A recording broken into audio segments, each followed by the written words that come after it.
আসসালামু আলাইকুম। ভারতের আমলনামা নিয়ে ভাই কিছু বলতে বলতে চাচ্ছি। এটা কিন্তু ওই যে মাওলানা আহ, ভাসানী বলছিল ভারত আমাদের চিরশত্রু। যেদিন যুব সমাজ বুঝতে পারবে ভারত আমাদের চিরশত্রু, সেদিনই এই বাংলাদেশের মানুষ সঠিক স্বাধীনতা ভোগ করতে পারবে। সেটি ইউনিভার্সাল ট্রু। দেশ স্বাধীন করছে বাংলাদেশিরা যুদ্ধ করে আসে। সেনা অফিসারের নেতৃত্বে ছাত্র জনতা সেখানে যুদ্ধ করছিল। যখন যুদ্ধ প্রায় সমাপ্তির সময়, এই ভারত কিন্তু কিছুদিন আগে আইসা কয়টা ও বিমান দিয়ে বোম টোম ফুটাইলো, তারপরে এরা হয়ে গেল মানে স্বাধীনতা সহযোগী। এই ভারত কি করছে? ভারত যখন স্বাধীনতার পর পরে এত পরিমাণ লুটপাট করছে, দেশটাকে খালি করে ফেলছে। বিলিয়ন বিলিয়ন ডলার, এমনকি কলকারখানাগুলোর মেশিন পর্যন্ত উঠে নিয়ে গেছে, যার জন্য লক্ষ লক্ষ লোক কর্মসংস্থান সেখানে হারাইছে।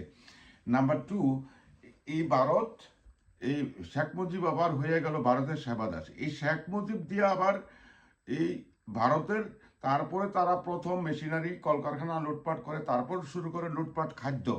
এই খাদ্য লুটপাটের কারণে মুজিব এবং ভারত মিলা যে লুটপাট করছে, যার জন্য 74 সালে প্রায় 40 লক্ষ লোক অনাহারে মৃত্যু হয়।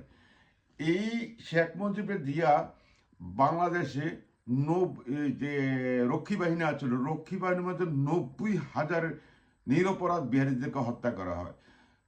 22,000 বিরোধী দলীয় নেতাকর্মীদেরকে হত্যা করা হয় নির্মমভাবে।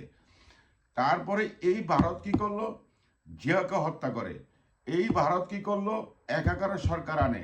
একাকারের সরকার আনার মানে হাসিনাকে ক্ষমতায় নেয়। হাসিনাকে ক্ষমতায় নেয় ভারত কি করছে?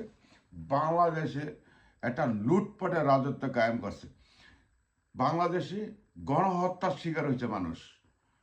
সেই সাথে আছে বিএনপি, সেই সাথে আছে জামাতের লোক, সেই সাথে আছে আর্মিদের লোক, সেই সাথে আছে বিডিআরের লোক। সেটি হলো ভারতের আমলনামা। এবং খালেদাকে এক কাপড়ে বের থেকে বের করে দেয়, তাকে জেলখানা নেওয়া হয়, তাকে স্লো পয়জন করা হয়। সেটা হলো ভারত করছে। মানে নামে হাসিনা, কিন্তু মূলত হলো ভারত। কারণ ভারত, হাসিনা ছিল বাংলাদেশের একটা মুখ্যমন্ত্রী। কিন্তু এই দীর্ঘ হাসিনার আমলে লক্ষ লক্ষ বিএনপি জামাতের নেতা কর্মী নির্যাতিত, অনাহার ছিল। অনেকে স্বামী হারাইছে, অনেকে সন্তান হারাইছে, অনেকে অনেক বাবা মা তার সন্তান হারাইছে। এই ছিল বাংলাদেশের টোটাল পরিস্থিতি। কিন্তু আমার দুঃখের ব্যাপার, যেই তারেক রহমানের অপেক্ষা ছিল সমগ্র বাংলাদেশ, তিনি একটা সারপ্রাইজ দিবে, কিন্তু সেই তারেক রহমানই হয়ে গেছে এখন ভারতের রয়ের কমান্ডার। কারণ বাংলাদেশে যদি কোটি কোটি সমর্থক থাকে, বাংলাদেশে 495টা থানা, সেখানে আছে মিনিমাম কয়েক হাজার স্মার্ট তরুণ বিএনপির নেতা। কিন্তু ইনি বাংলাদেশিকে কি করলো? যারা চোর, শেখ হাসিনার দোসর ছিল, লুট ব্যাংক ডাকাতের সাথে জড়িত ছিল, যারা লুটপাতে জড়িত ছিল, তাদেরকে নিয়ে উনি নির্বাচনে যাচ্ছেন।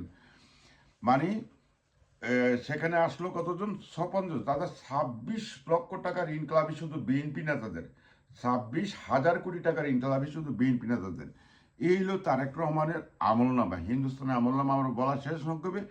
তারেক রহমান আবার কি করলো? যেটা গোপন সূত্রে জানা গেছে, বাংলাদেশের শত্রু, স্বাধীনতার শত্রু ভারতের দোসর অ্যাসালামের সাথে উনি এখান থেকে যাওয়ার আগে মিটিং করে যায় বাংলাদেশে। উনি আবার ইসলামের বিপক্ষে উনি অবস্থান নিয়েছেন।